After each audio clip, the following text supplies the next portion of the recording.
రెండు తెలుగు రాష్ట్రాల్లో జూన్ నెలలో సగటు వర్షపాతం కన్నా చాలా జిల్లాల్లో తక్కువే నమోదైంది.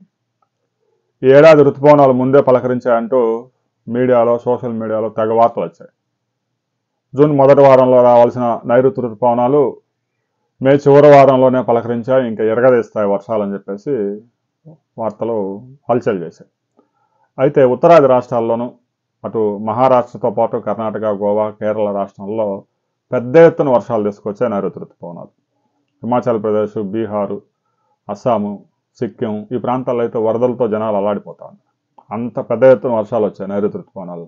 కేవలం ఈ రెండు తెలుగు రాష్ట్రాల్లో పెద్దగా సగటు వర్షపాతం కూడా నమోదు కాలేదు.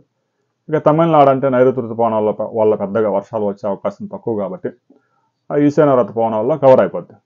అయితే జూన్ మాసంలో ఆంధ్రప్రదేశ్లోని ఒక 8 జిల్లాల్లో, తెలంగాణలోని విభజించిన తర్వాత జిల్లాల్లో ఒక 12 జిల్లాల్లో లోటు వర్షపాతం నమోదైంది. సహజంగా తెలుగు రాష్ట్రాల్లో జూన్ మాసంలో 8 సెంటీమీటర్లు, అరౌండ్ 8 సెంటీమీటర్ల వర్షపాతం నమోదు కావాల్సి ఉంది. చాలా జిల్లాల్లో 6.2 సెంటీమీటర్లు మాత్రమే నమోదైంది.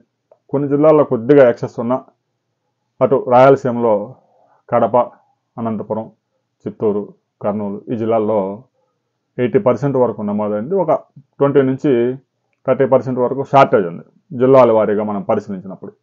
ఇక ఉత్తరాంధ్ర జిల్లాల్లో కూడా విచిత్రంగా విజయనగరం, విశాఖపట్నం, శ్రీకాకుళం జిల్లాల్లో కూడా ఒక 18% వరకు షార్టేజ్ నమోదైంది.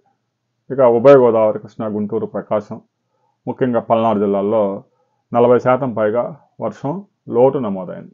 అంటే 8 సెంటీమీటర్లు రావాల్సింది 6, కొన్ని జిల్లాల్లో అయితే 5, కొన్ని జిల్లాల్లో అయితే 7 సెంటీమీటర్లు నమోదైంది. దీంతో వర్షపాతం షార్టేజ్ ఉంది. ఇంకా 2 రోజులు సమయం ఉంది కాబట్టి 2 రోజుల్లో కొంతవరకు కవర్ అయ్యే అవకాశం ఉంది. 1వ తేదీ తర్వాత లేటెస్ట్ రిపోర్ట్ వచ్చిన తర్వాత మరిన్ని వివరాలతో మనం మరో వీడియోలో కలుసుకుందాం.